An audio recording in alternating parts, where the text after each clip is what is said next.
น้องครับพ่อกันในช่วงที่2กับจ่าพงศสารคามจ่าชาติขอนแก่นจ่าต่ออุดรครับว่าเรื่องข้าราชการผู้ลังคนก็อยาก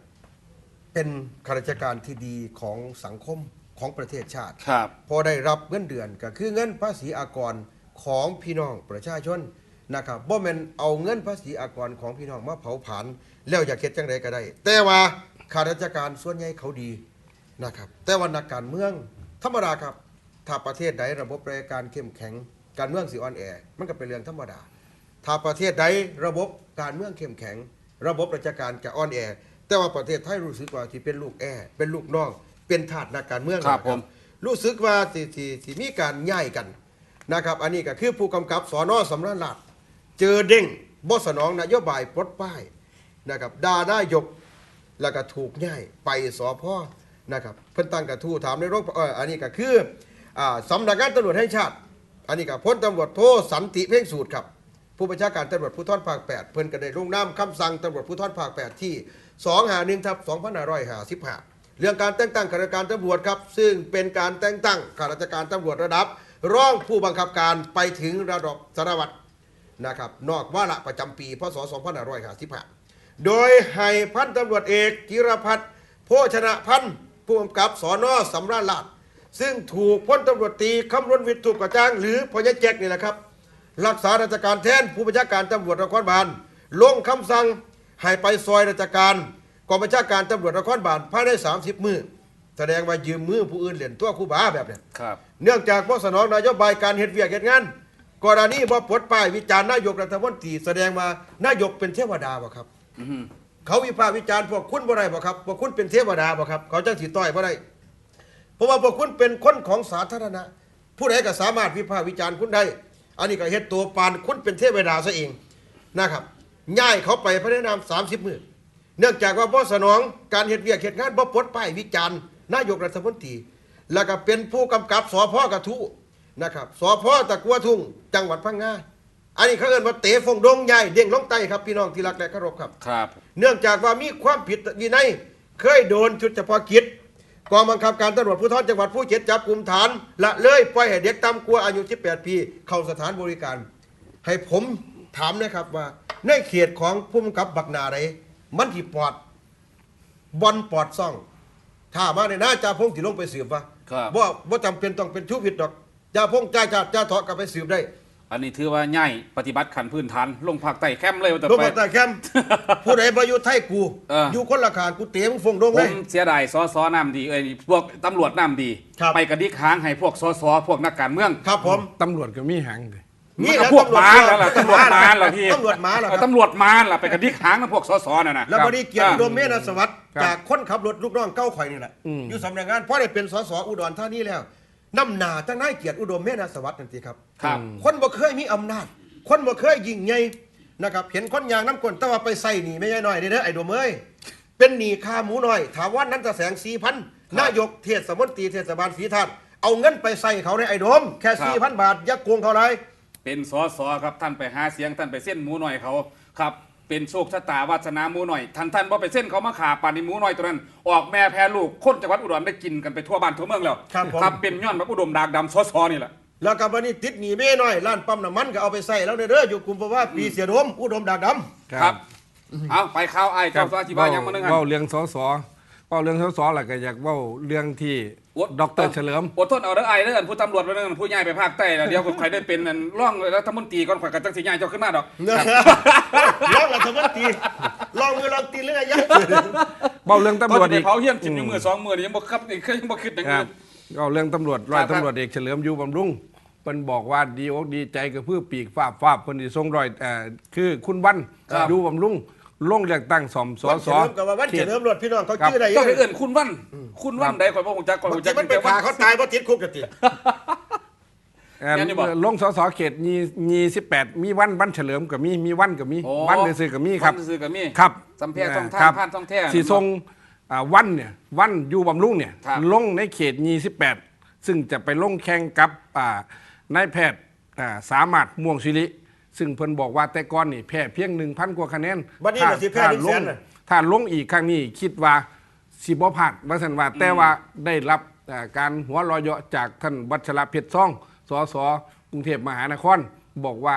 ลงอีกสัก10 เที่ยวเพราะฉะนั้น เขา บ ว่า อกว่าท่านว่า เขา ครับ มีคนเห็นภาพผู้สาวขึ้นห้องเทเลซีคนผมไปเฮ็ดจังไดดิมอนี่ผู้เดียวเราเอาผู้สาวขึ้นห้องเทเลซีคนมันไปสวิงกิ่งหรือมันไปเฮ็ดแบบใดเขายังบ่ฮู้เลยว่า ครับแต่ว่าคุณเฉลิมอยู่บำรุงรองนายกคนนี้เราหักลูกเหลือเกินเนี่ย เนี่ย แต่ถ้าเกิดว่าเร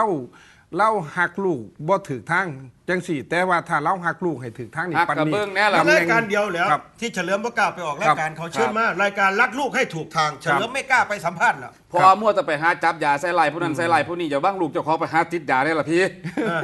มันบักด็อก ได้ เต ยิ อน ร์ เขาว่าบ้า ทาน น ห้อง แถ แถ ว ว RTA บางอาทิตย์ก่อนกับมีผู้สาวว่าอยู่ได้รถ4-5 คนได้มีย่ามเขาบอกข่อยอยู่เนี่ยลูกเหลือไม่นะบางคนที่ลงผู้แทนนี่ล่ะ พี่หมอวันนี่มาเถอะ โอ้ยบักนี้ละ อ๋อ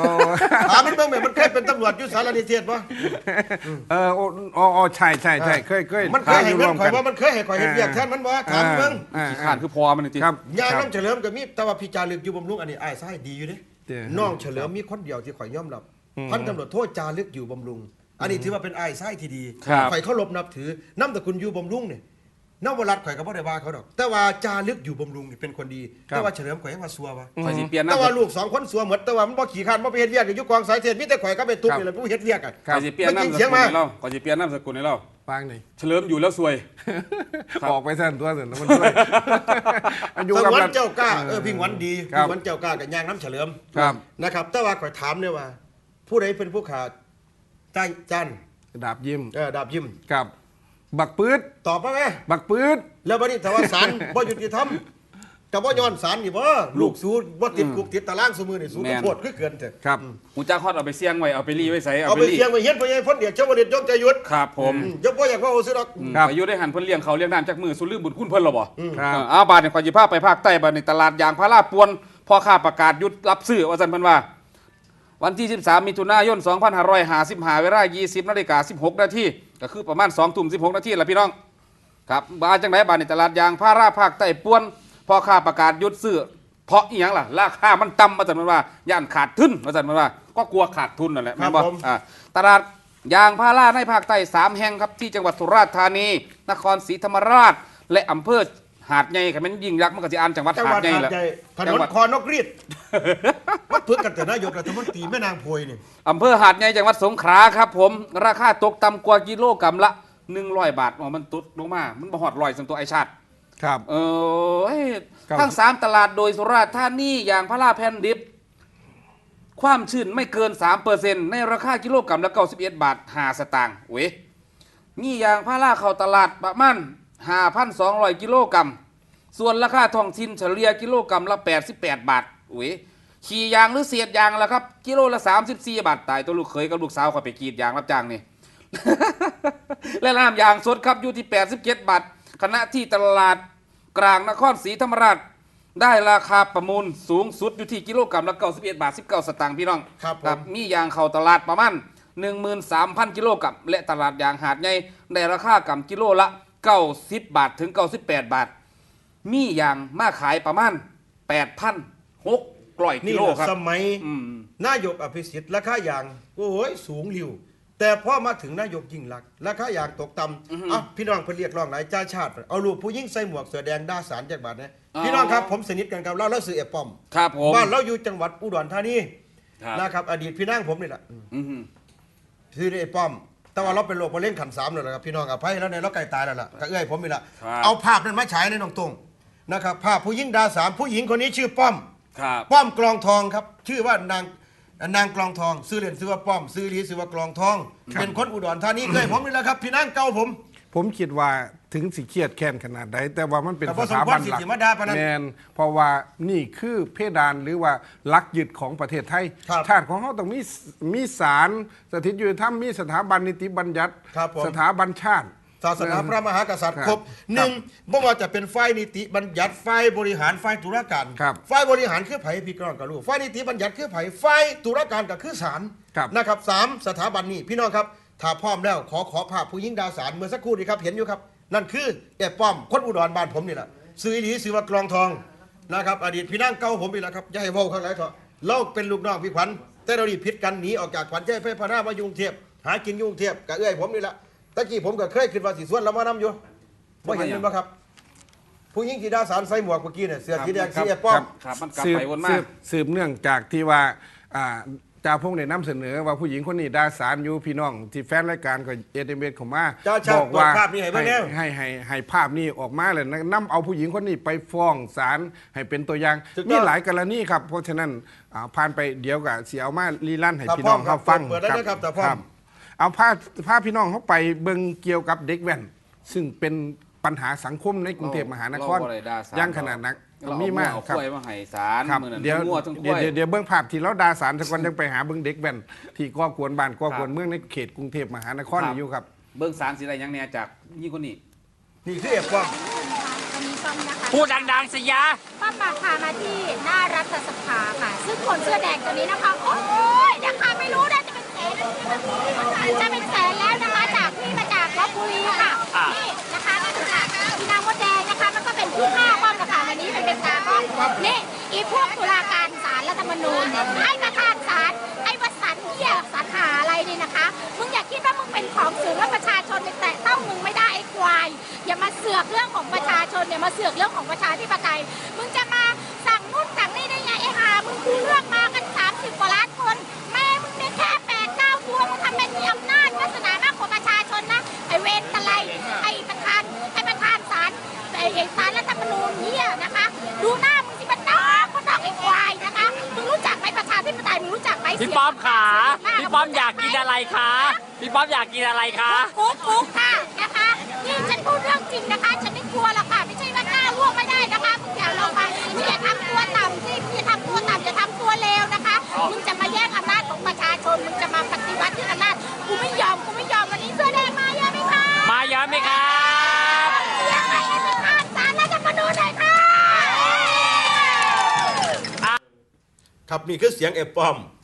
กลองทอง เสียงอีป้อม คนบ้านผมนี่แหละครับเป็นคนจังหวัดอุดรธานีเมื่อก่อนก็เคยเห็นงานรวมกันตอน เอิ้นว่ามัน ค เย่ยังไงนี่ เราเป็นเย่กับธรรมดา เอาคนเสือแดงเข่าสนามหลวงก็เคยเห็นกิจกรรมน้ำกัน ครับ แต่ว่ากับพ่อพาดอกครับเราเป็นมะเร็งขัน3อันนี้ ครั ผ บ มหูหอดปานนั้นแต่ว่าผมก็ถือว่าคนไก่ตายเนี่ยมันล้นล้านมันดิ่นล้นมันบอกไปตัวเทียบตัวแดน ครับ แต่ว่าผมก็ถือว่าอภัยเมื่อ4-5 เดือนแล้วยางบ่ได้เด้เด็บอุ้มให้หันอุ้มไปนี่แต่ว่าพี่น้องคนเสือแดงก็ถือว่าเธอไปลองหมอลำเก่งปลาใสอยู่สนามหลวงเก่งเขาก็เลยเลี้ยงเราไว้ ครับ ซื้อเหรียญซื้อว่าป้อมซื้อหลีซื้อว่ากลองทองบ้านอยู่อุดรผัวป๋าครับวงเล็บ หัวเขากับปลาแบบผู้ใหม่แล้วเบิ่งปากมันในผู้ใดสิไปนอนน้ำใดเนาะปลาน่ะเนาะ ครับ เพราะว่าความคิดเนี่ยครับความคิดมันพอคิดนี่อย่างแล้วมันจะออกมาทั้งปาก ครับ คือกันนั่นแหละเวลาอยู่น้ำกันโดนๆเข้าไปบ่ทะนุถนอมน้ำใจผัวก็สิด่าผัวก็สิก็สิโดนบาท่าจนตัวกลับ สกายคิกปัญจ้าพระ ครับ นุ่มแล้วรอบ เพราะฉะนั้น ด่าแม่ ครับ ผู้ชายนี่ซื้อว่าหยิบมา ครับ แม่ผู้ชายซื้อว่าหยิบเถอะเนี่ยลูกอีกหยิบเถอะเนี่ยผัวกับตีนทางถีบตกเย็นน่ะปากว่าไรมันสูญมันด่าผัวมันปากว่าไรเพิ่นก็หยิบผัวมึงไม่หยิบกูลองไปถีบมันอีกบาดเนี่ยแต่ลูกอีกหยิบผัวนี่ได้ยินว่าปฐมเล่นแม่กูเตะพักแอวน่ะตีฟงรกมันปากมันบอกว่าไรมันก็ด่าผัวหยิบ โตกเหี้ยมแค้น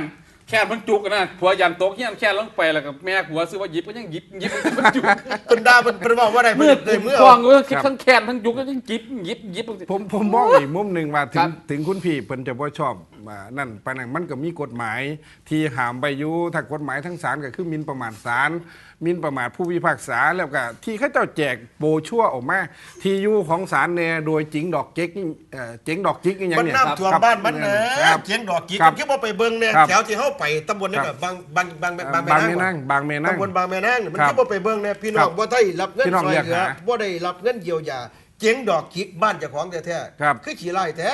กับสู่ดรวิทูลกรุณาบุได้เราลงพื้นที่ทุกมื้อนะครับลงพื้นที่ทุกมื้อแล้วก็ไปสอบถามความเดือดร้อนของพี่น้องว่าได้งั้นเงินเยียวยา ถ้าบ่ได้พี่น้องผมว่ามันก็สิเป็นคลื่นมนุษย์ออกมาเป็นละลอกเอามองนี้บ่ได้มองนี้ได้ มันก็สิออกมาปิดถนนอีกคือเก่าเพราะฉะนั้นฝากผู้มีอำนาจหน้าที่ด้วยครับแต่ว่าไปถามเจ้าหน้าที่ของเทศบาลตำบลแล้วเพิ่นบอกว่าเป็นเพียงไปรษณีย์ที่ส่งต่อไปกรมป้องกันและบรรเทาสาธารณภัยเท่านั้นเพิ่นบ่มี มัน โอ ขึ้น กาส อ ได้ ยู่ ลง กับ หมายเลข ฝ่าย ครับ กำหนดนโยบาย ครับ เพราะว่าจะเป็นท่านนายกยิ่งรักษณ์หรือรัฐบาล ครับ ที่จะจัดสรรเงินงบประมาณตรงนี้มา ครับ บัดซุ่มไปเผาบ้านเผาเมืองคือได้ผู้ละ7 ล้านกว่าพุ่น ครับ บัดพี่น้องเพิ่นเดือดร้อนใกล้ตายแล้ว จังบางแม่นางเนี่ย ครับ เพียงคือบ่ได้เงินเยียวยาบัดราคาหอมราคาเข่าวราคาน้ำคือบ่สนใจไปแก้ไขปัญหาปากท้องพี่น้องประชาชน นี่เด้ ว่าสิมั่วแก้ไขแต่กฎหมายรัฐธรรมนูญที่ซอยเหลือให้ทักษิณพ้นผิด ครับ สิได้เงิน 46,000 กว่าล้าน ครับ ขึ้นเมื่อเช้านี้ผมก็ต้องขอบคุณนะครับเพิ่นโทรศัพท์มาหาคุณกุลชาญ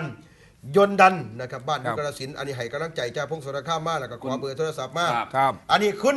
วิทูลกรุณา ผมเห็นตอนน้ำท่วมครับคันแม่นแควไปขึ้นเรือแล้วหลุมครับ ผมล่อร้อยน้ำมาเป็นสำคัญท่านมีตุ้นกรุณาของผมนะครับร้อยน้ำมาเป็นครับน้ำท่วมหลังคาบ้านแม่คุณจ่าพง ครับ ไปเรือไปแม่ไป ครับ มาไปเยี่ยมเยียนพี่น้องแม่ เฮ็ด คันสมมุติ คล้าย ว่า ๆกันกับเกียรติศักดิ์ 200,000 ครับคันสมมติว่าไอ้เข้มาล่ะ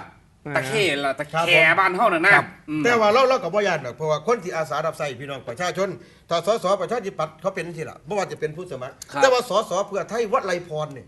หายหัวไปไหน ครับ บัดพอได้เป็นแล้วมิดจัดปันปล่อยเอียนลงตมไฟไหม้ป่าจังเห็นหน้าหนูเห็นบ่บัดน้ำท่วมหูจังเห็นหน้าจิรอบัดอยากเป็นสสสวัสดีครับ สวัสดีค่ะ เลือกฉันเนี่ยเด้อวายฮอดหมาอยู่หน้าบ้านซุ่มเลย ครับผม เอาครับให้กำลังใจสำหรับผู้ลงพื้นที่ทุกคนแหละครับบ่แม่นว่าท่านเฉพาะท่านดรวิทูลกรุณาเพราะว่า ทุกคน คิดจะเป็นรับใช้พี่น้องป้องไปแล้วก็ต้องไปซึมลึกรัดกลุ่มซุ่มซ่อนยาวนานไปบอกพี่ ครับ บอกน้องเฮา ผม สิ่งที่มันเป็นประโยชน์ครับ ประชาชาติ ครับ ขอคอยไปข้าวนี้ประชาสัมพันธ์อีกจังหน่อยเนาะ ครับ ครับชาวปาจีครับชาวปาจีนเหมือนชาวปาจี ปากีนครับบ่เป็นปากีนหรือปากีสถานนั่น ร่องอาจารย์ในของงบสร้างถนนซีเลนแนวอาจารย์เพิ่นว่า ครับ ครับเมื่อวันที่ 13 นี่แหล้ว13 มิถุนายนครับชาวปาจีนบุรี19หมู่บ้านครับชุมนุมปิดถนนสายเอเชียหมายเลขหนึ่งเรียกร้องของบสร้างถนนซีช่องจราจรนี่ปิดถนนอีกแล้วบ่นี่ระวังเด้อพวกนั้นเขาสิไปจับเขาคุกได้ยังพอเอ้ยครับชาวบ้านในเขตเทศบาลตำบลโพงามอำเ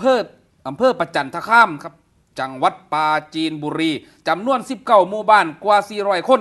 ร่วมตัวปิดถนนสายเอเชียหมายเลขหนึ่งสาย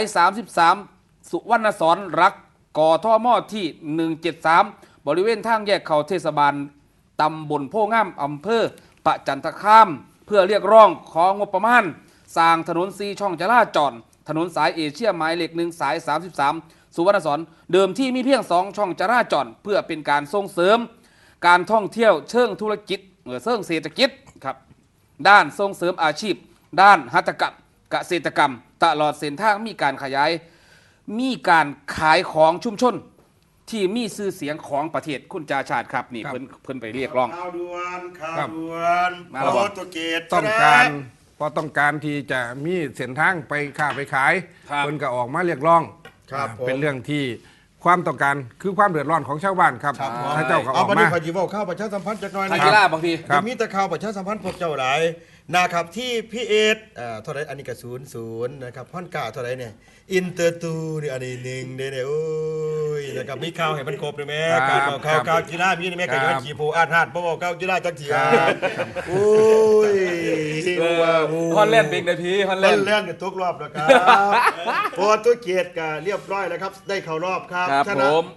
3-2 บุรีรัมย์เดี๋ยวบุรีรัมย์เดี๋ยว บุรีรัมย์เดี๋ยวนี้ก็ค่อย มีแต่เสมอกับแพ้ มีแต่เสมอกับแพ้ ที่ ครับ นะครับ ผม และอนาคตเดี๋ยว อันนั้นข่อยบ่รู้ครับ มันเป็นผู้ยังรู้ ข่อยบ่เป็นผู้ยังรู้เจ้าก็ยังสติ บ่แม่นบอสตาร์ดามูดเขียนไว้ในส่วนตัว แล้วบัดนี้ครับรู้สึกว่าพระเวรัตนี่ขึ้นเป็น 2-0 ครับ นะครับเกมิโอต่อเขาแต่ว่ารู้สึกว่าได้0อยู่นะครับแล้วบัดนี้ทีมนั้นเด้ทีมเมื่อคืนนี่เด้ทีมไหนเด้ เมื่อคืนนี่ก็มีฮอลแล เย นด์ อรมันเด้ธนาเท่าไหร่ เยอรมันชนะ2-1 ชนะ2-1 ครับชนะฮอลแลนด์เก็บกระเป๋าใส่ซิกระเป๋า เก็บเสื้อผ้ายัดใส่ถุงปุ๋ย ครับผมเสรี แล้ว ลูกศร ลาปุ่มปุ๋ยถุงปุ๋ยที่เราแบกมา ครับผม แล้วบัดนี้เจ้ารู้ว่ามือแรกนี่ทีมไหนกับทีมไหนเนาะ โดมันขึ้นเสียดายบอกโดล่างเดียวเข้าไป2เที่ยโดเฮ็ดบ่ได้ เลี้ยงหลายจนของขาเจ้าของลมข่อย ครั บ่ บ เคยสั่งผู้ใดสำรถนั้นโดลังเทียขนาดทีมเดียวกันยังเดาใจบ่ได้ว่ามันสิทรงหรือบ่ทรงมันเลี้ยงผู้เดียวอยู่หั่นน่ะ ครับ จนของขาเจ้าของลมแม่ ครับโปรตุเกสครับโดมันขึ้นเฮ็ดให้ทอผิดหวังมากเลยทอ ครับ รับ ผม อย่างเดียวเลยครับบ่เบิ่งอีกเลย ครับ ครับผม หาทุ่มพอประมาณ ครับ ผมมื้อแรกก็สิมีอิตาลีกับโครเอเชีย สเปนกับไผ สเปนเจอกับใครไอร์แลนด์ครับ ไอร์แลนด์ สเปนเจอกับไอร์แลนด์ ข่อยเป็น ทุ่ม คนบ่มักการพนัน ครับผม ข่อยบ่ชอบแต่ว่าข่อยเล่นสเปนจะวางไหน เท่าไหร่ก็ได้ ข่อย ครับ ต่อหาซี ลากเท่าไห ข่ ร่ อย ก็ บ่ ได้ ชอบการพนัน ครั ข่อยต่อหาซี ครับผมจะซักผ้าให้ข่อย ข่อยเล่นสเปน เอาเบียงสีสพีซักผ้าให้กันจ้า แต่ว่าสวีเดนรู้สึกว่าวางเป้าไว้ 2-0 แต่บ่ได้ 3-0 ครับ ครับ คู่นี้ได้แต่500บ่ โอ้ยมาสั่งสิไปได้หน่อยปานนั้นเพิ่นยังฮะ แม่นบ่ ครับ แต่ว่าทีมพอไปรัดเนี่ยเขาวิเคราะห์แพ้มันคือชนะเพราะฉะนั้นพี่น้องครับเซียนอยู่รูหมูอยู่ตึก อย่าไปเล่นการพนันหลายเป็นสิ่งบ่ดีครับ เอาอีกใจข่าวนี้เนาะ เอาได้ครับ ข่าวกีฬาผม ครับ สิเว่าเรื่องเด็กแว่นเพอสิ่งมีผลกระทบกับพี่น้อง ที่อยู่ตามชุมชนหัวเมืองหรือว่าใกล้ๆถน เอา น หน้าดาวเป็นไงหน้าดาวได้ถ้วยไปแล้วบ่ หน้าดาวได้เดี๋ยวเป็นบ่ หน้าดาวได้แล้ว โอ้ยเป็นยังไงล่ะข่อยกับว่ามันเจ๊งในขอดดินบ่มีไผสู่หน้าดาวข่อยได้ดอก ครับสาวเก่ามาเรีย มาเรียชนะปว่า ครับ โอ้ นักมหาสาร ย คาม เศร้าแน่เขาเนี่ยเลยเหรอ เอาไป โอ้ย ไป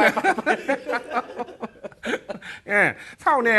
ครับ ที่เว่าเรื่องเด็กแว่น ครับผมอ่ะเด็ก ผู้ แว้น ที่เอารถออกมาครับ ครับผม ทางตำรวจเพนนิจับพอนผู้ปกครอง นั่น เข้าคุก3 เดือน ครับ บ้านนี้ระวังไว้ตำรวจเดินหน้าแก้ปัญหาเด็กแว่นอยังเข้มข้น โอ้ยสัตว์ตัวถือก็ได้เตียน ครับ น้ำ1-0ข่อยก็ผิดหวังหลายแต่สัตว์ตัวน้ำเขา ไม่ใช่ อันนี้ เรียนน้ำกวนเขาบ่เป็นน้ำเรียนน้ำกวนเขา ครับ เด็ก 0-1 ครับอันนี้แว่นครับอัน ว่า นี้ เอาไปเด็กแว่น ว่าต้องแว่น ไปแล้ว ไปแล้ว บาลีก็ขอเตือนน้องๆเยาวชนกับ ค นั รั ก บ ศึกษาหมู่บ้านนี่มีการยิงกัน ครับ รถเมย์อีกแล้ว ตายเนี่ย ครับเฮาบ่อยากบอกเราว่าเลขมันสิออกตัวนั้น6 เก่าบ่สาย6 เก่าบ่ ครับบ่หูแล้ว 5 เก่า เขาแลนรถเขาลงพักกับพยาศาสตร์ข่อยญาติถือลูกข่อยก็ลูกข่อยมันอยู่ไกลอยู่ดอกเถอะ ครับ คือจังหายใจบ่ฮอดท้องวัน ถือไผก็บ่ดีครับผมครู่อลินั่งรถเท่านั้นยิ่งปืนสาดขึ้นไป ครับ ครับผมไปถือชาวบ้านตาดำๆเห็นบ่ครับ อืม เอาเด็กหน่อยเบิ่งเอาเด้อลูกหลานนักเรียนนักศึกษาเสีย ครับ หยังลงไปกับพ่อแม่เพิ่นอยู่ทางบ้านเพิ่นเสียเงินอดตารับครับตานอน ครับ ผมขายข้าวขายของตัวสิส่งได้เงินบาทเงินเบี้ยให้ลูกไปเรียน ครับ ครับ ลูกก็ไปถือปืนไล่ยิงครูอลิจังซี่มันบ่แม่นครับผม ครับ ข่อยบ คุ อ ณ ก จัด แล้ว เนาะ แม่นแล้ว กลมๆมันบ่แน่นอน ครับลูกกลมๆรม ลู อก ยู่ตรง ก ก ล ลาม ง ๆบ่แน่นอน ครับ บัดเสียนมันบอกข่อยบอกว่าซานโตดต่อครึ่งลูกว่าท่านว่าเสยสนา4-1บัดนี้น้ำเขา1-0แลนน้ำก้นเด้บ่แม่นน้ำหน้าเด้ ครับ น้ำก้น อ่ะพอ กีโต้2 ครับ เทลิโก้1ว่าท่านว่า โอ้ยสวีเดน3 ครับ ตัว เนี่ย ประชาชนพี่น้องจะไปเล่นการพนันผมบ่มาเขาเล่นการพนันผมบ่ชอบ ครับผมเอามื้อนี้อำลาพระจาก บ่อยาก ข จะ อบ พู คุ ด ณ เวลาหากว่าอะไร ทุก ครับ 11 บ่อยากไกลจากพี่น้องเวลานั้นน่ะเกิดมาพ่อกับผมจ่าพงศสารคามได้ไหมมื้ออื่นสำหรับมื้อนี้สำบายดีครับ สวัสดีครับ ครับ กินเหล้าบัดคืนมันบ่ซึ้งบ่แกมมันก็อ่อนแต่แอบมันงึกงึกงักงักคันใดมาถอนเราส่งละจังสีมันต้องถอน จังสีมันต้องถอน จังสีมันต้องถอน ถอนแล้วจังสีสวงมันเป็นเสม็ดมันเป็นอุอุอะอะมันเป็นเสม็ดมันเป็นอุอุอะอะขั้นถอนคือสีสวงวะมันเป็นบือบือบะบะจังสันเอาจังสีซะ